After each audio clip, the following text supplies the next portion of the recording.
الحمدللہ رب العالمین الصلاۃ والسلام علی رسولہ الکریم۔ السلام علیکم ناظرین اکرام۔ یسرنا القرآن نام کی اس آسان تفسیر کا لیسن نمبر 2.308 ہے، یعنی دوسرے سورہ کا لیسن نمبر 308 اور تھیم ہے سورہ بقرہ آیت نمبر 283۔ ٹاپکس کورڈ اس طرح سے ہیں: سب سے پہلے تلاوت، اس کے بعد word by word and phrase by phrase translation, پھر تفسیر، آخر میں کچھ اہم نکات، ایکنالجمنٹ اور ریفرنسز۔ اعوذ باللہ من الشیطان الرجیم، بسم اللہ الرحمن الرحیم۔ وَإِن كُنتُمْ عَلَى سَفَرٍ وَلَمْ تَجِدُوا كَاتِبًا فَرِهٌ مَقْبُوضٌ فَإِنْ أَمِنَ بَعْضُكُمْ بَعْضًا فَلْيُؤَدِّ الَّذِي اؤْتُمِنَ أَمَانَتَهُ وَلْيَتَّقِ اللَّهَ رَبَّهُ وَلَا تَكْتُمُوا الشَّهَادَةَ وَمَن يَكْتُمْهَا فَإِنَّهُ آثِمٌ قَلْبُهُ وَاللَّهُ بِمَا تَعْمَلُونَ عَلِيمٌ۔ ورڈ بائی ورڈ ٹرانسلیشن دیکھیں۔ وَإِن روٹ ورڈ الف نون سے ہے، معنی اور اگر، اینڈ اف۔ کنتم کاف واو نون سے ہے، معنی تم ہو، یو آر۔ علا عین لام یا سے ہے، معنی پر، آن۔ سفرن سین فا را سے ہے، معنی سفر، جرنی۔ ولم لام میم سے ہے، معنی اور نہ، اینڈ ناٹ۔ تجدو واو جیم دال سے ہے، معنی تم پاؤ، یو فائنڈ۔ کاتبن کاف تا با سے ہے، معنی کوئی لکھنے والا، اسکرائب۔ فرحان وا ہا نون سے ہے، معنی تو گروی رکھنا، رہن رکھنا، دین اے پلیج۔ مقبوضہ قاف با ضاد سے ہے، معنی قبضے میں، وتھ پوزیشن۔ فَإِن الف نون سے ہے، معنی پھر اگر، دین اف۔ امینا الف میم نون سے ہے، معنی اعتبار کرے، انٹرسٹس۔ بعضکم با عین ضاد سے ہے، معنی تمہارا کوئی، ون آف یو۔ بعضن با عین ضاد سے ہے، معنی کسی کا، another۔ فلیؤدی الف دال یا سے ہے، معنی کہ چاہیے کہ لوٹا دے، then let discharge۔ الذی الف لام لام دال یا سے ہے، معنی جو شخص، the one who۔ اؤتمنا الف میم نون سے ہے، معنی امین بنایا گیا، is interested، trusty۔ امانتہ الف میم نون سے ہے، معنی اس کی امانت، his trust۔ ولیتقی واو قاف یا سے ہے، معنی اور وہ ڈرے، and let him fear۔ اللہ الف لام ہا سے ہے، معنی اللہ، اللہ۔ ربہ را با با سے ہے، معنی اس کا رب، his lord۔ ولا لام الف سے ہے، معنی اور نہیں، اینڈ ناٹ۔ تکتمو کاف تا میم سے ہے، معنی تم چھپاؤ، یو کنسیل۔ الشہادہ شین ہا دال سے ہے، معنی گواہی یا ثبوت، دی ایویڈنس۔ ومن میم نون سے ہے، معنی اور جو، اینڈ ہو ایور۔ یکتمہا کاف تا میم سے ہے، معنی اسے چھپائے گا، کنسیلز اٹ۔ فَإِنَّهُ الف نون نون سے ہے، معنی تو بے شک وہ، دین انڈیڈ ہی۔ آثم الف تا میم سے ہے، معنی گناہ گار، سنفل۔ قلب قاف لام با سے ہے، معنی اس کا دل، his heart۔ واللہ الف لام ہا سے ہے، معنی اور اللہ، اینڈ اللہ۔ بما با سے ہے، معنی اسے جو، of what۔ تعملون عین میم لام سے ہے، معنی تم کرتے ہو، you do۔ علیم عین لام میم سے ہے، معنی جاننے والا، all knower۔ Phrase by phrase translation Urdu میں دیکھیں۔ وَإِن كُنتُمْ عَلَى سَفَرٍ اور اگر تم سفر پر ہو، وَلَمْ تَجِدُوا كَاتِبًا اور کوئی لکھنے والا نہ پاؤ، فَرِحَانٌ مَقْبُوضَةٌ تو رہن قبضے میں رکھنا چاہیے۔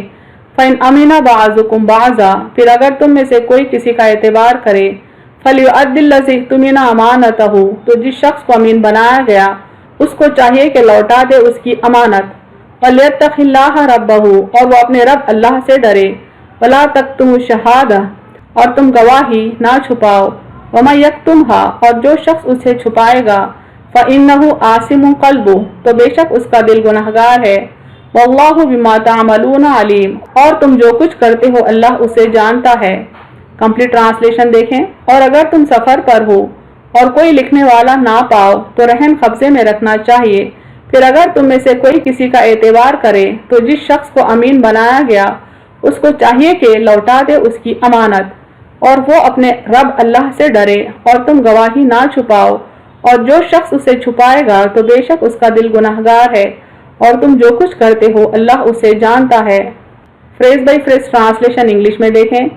وَإِن كُنتُمْ عَلَى سَفَرٍ And if you are on a journey وَلَمْ تَجِدُوا كَاتِبًا And you do not find a scribe فَرِحَانٌ مَغْبُوضٌ Then a pledge with possession فَإِنْ أَمِنَ بَعْضُكُمْ بَعْضًا Then if one of you entrusts another فَلْيُؤَدِّ الَّذِي اؤْتُمِنَ أَمَانَتَهُ Then let the trustee discharge his trust وَلْيَتَّقِ اللَّهَ رَبَّهُ And let him fear Allah his Lord وَلَا تَكْتُمُوا الشَّهَادَةَ And you do not conceal the evidence وَمَن يَكْتُمْهَا And whoever conceals it فَإِنَّهُ آثِمٌ قَلْبُهُ Then indeed his heart is sinful وَاللَّهُ بِمَا تَعْمَلُونَ عَلِيمٌ And Allah knows all that you do. Complete translation دیکھیں۔ And if you are on a journey and you do not find a scribe, then a pledge with possession. Then if one of you entrusts another, then let the trustee discharge his trust, and let him fear Allah his Lord, and you do not conceal the evidence. And whoever conceals it, then indeed his heart is sinful, and Allah knows all that you do. تفسیر آیت دیکھیں۔ اگر تم حالت سفر میں ہو یا کسی اور وجہ سے کاتب میسر نہ ہو اور گواہان بھی موجود نہیں ہیں اور تم ادھار پر کوئی لین دین کرنا چاہتے ہو تو اس صورت میں خریدنے والا قیمت کی جگہ اپنی کوئی چیز بیچنے والے کے پاس رہن رکھ دے۔ جب قیمت ادا کرے تو اپنی گروی شدہ چیز واپس لے لے۔ اس آیت میں سفر کا ذکر ہے، لیکن اس کا یہ مطلب نہیں کہ سفر کے علاوہ دوسرے اوقات میں رہن رکھنا جائز نہیں ہے۔ رہن کا معاملہ صرف سفر سے مشروط نہیں ہے اور نہ یہ شرط ہے کہ لکھنا ممکن نہ ہو۔ البتہ جو چیز رہن رکھی گئی ہے اس کا کسی طرح کا استعمال جائز نہیں ہے، چونکہ سود میں شمار ہوگا۔ گواہی چھپانا بڑا گناہ ہے۔ ایسا کرنا قلب کی بیماری، مردہ ضمیری اور ایمان سے محرومی کی علامت ہے۔ یعنی اس آیت میں بتایا گیا ہے کہ اگر تم سفر پر ہو اور کوئی کاتب یا گواہ موجود نہ ہو اور کوئی ادھار پر لین دین کرنا چاہتے ہو تو ایسی صورت میں سامان لینے والا یا قرض لینے والا قرض دینے والے کے پاس اپنی کوئی چیز رہن رکھا دے، اور جب وہ چیز کی قیمت ادا کر دے یا قرض ادا کر دے تو اپنی گروی شدہ چیز واپس لے لے۔ رہن کے اصولوں میں یہ بھی ہے کہ سفر پر ہونا ضروری نہیں، یعنی اگر حضر بھی ہو، ہم حاضر بھی ہوں، موجود بھی ہوں کوئی ایک مقام پر، تب بھی کوئی چیز رہن رکھ کر قرض لیا جا سکتا ہے۔ البتہ جو چیز رہن رکھی گئی اس چیز کا استعمال نہ کیا جائے، اس چیز کا استعمال سود میں شمار ہوگا۔ ابن کثیر لکھتے ہیں بحالت سفر اگر ادھار کا لین دین ہو اور کوئی لکھنے والا نہ ملے یا ملے مگر قلم و دوات یا کاغذ نہ ہو تو رہن رکھ لیا کرو، اور جس چیز کو رہن رکھنا ہو اسے حقدار کے قبضے میں دے دو۔ مقبوضہ کے لفظ سے استدلال کیا گیا ہے کہ رہن جب تک قبضے میں نہ آ جائے لازم نہیں ہوتا، جیسا کہ امام شافعی اور جمہور کا مذہب ہے۔ یعنی رہن کا پروسیس کمپلیٹ ہونے کے لیے ضروری ہے کہ کوئی چیز قرض خواہ کے پاس امانت کے طور پر ضرور رکھائی جائے۔ اور دوسری جماعت نے استدلال کیا ہے کہ رہن کا مرتہن یعنی جس کے پاس کوئی چیز رہن رکھی جائے کہ ہاتھ میں مقبوض ہونا ضروری ہے۔ صحیح بخاری و صحیح مسلم میں ہے کہ رسول اللہ صلی اللہ علیہ وسلم جس وقت فوت ہوئے اس وقت آپ کی ذرہ مدینے کے ایک یہودی ابو شحم کے پاس 30 فخ جو کے بدلے گروی تھی جو آپ صلی اللہ علیہ وسلم نے اپنے گھر والوں کے کھانے کے لیے لیے تھے۔ یعنی آپ صلی اللہ علیہ وسلم کے اس عمل سے معلوم ہوتا ہے کہ رہن آپ صلی اللہ علیہ وسلم نے بھی رکھا تھا ایک یہودی کے پاس اپنی ذرہ کو امانت کے طور پر، اور اس کے بدلے آپ نے 30 فخ جو لیا تھا جو آپ کے گھر والوں کے لیے کھانے پینے کا سامان تھا۔ رسول اللہ صلی اللہ علیہ وسلم فرماتے ہیں ادا کرنے کی ذمہ داری اس ہاتھ پر ہے جس نے کچھ لیا۔ ارشاد ہے شہادت کو نہ چھپاؤ۔ قرآن میں اللہ تعالیٰ اس آیت میں مزید فرماتے ہیں، یعنی آیت نمبر 283 سورہ بقرہ کی، کہ شہادت کو نہ چھپاؤ، نہ اس میں خیانت کرو، نہ اس کے اظہار کرنے سے رکو۔ ابن عباس وغیرہ فرماتے ہیں جھوٹی شہادت دینی یا شہادت کو چھپانا گناہ کبیرہ ہے۔ یہاں بھی فرمایا کہ اس کا چھپانے والا خطا کار دل والا ہے، جیسے اور جگہ ہے وَلَا نَكْتُمُ الشَّهَادَةَ اللَّهِ إِنَّا إِذًا لَّمِنَ الْآثِمِينَ ہم اللہ کی شہادت کو نہیں چھپاتے، اگر ہم ایسا کریں گے تو یقیناً ہم گناہگاروں میں سے ہیں۔ یعنی شہادت کو چھپانا دراصل گناہ ہے۔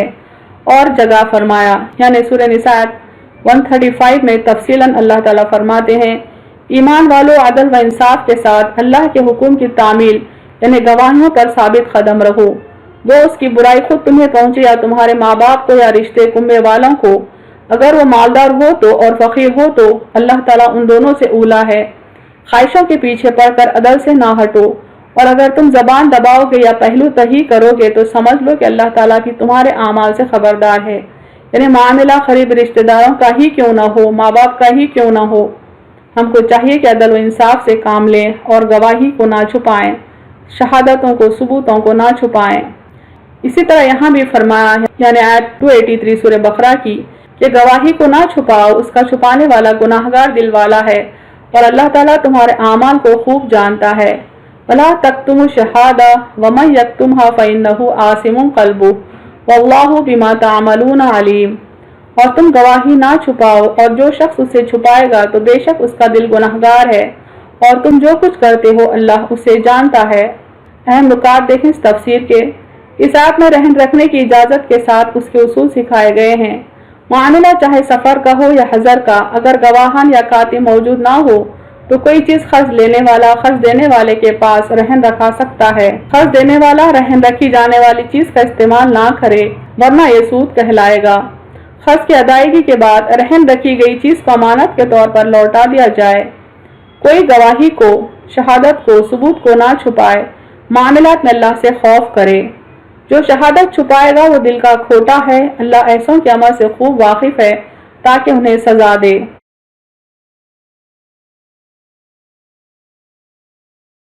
وآخر دعوانا ان الحمد للہ رب العالمین۔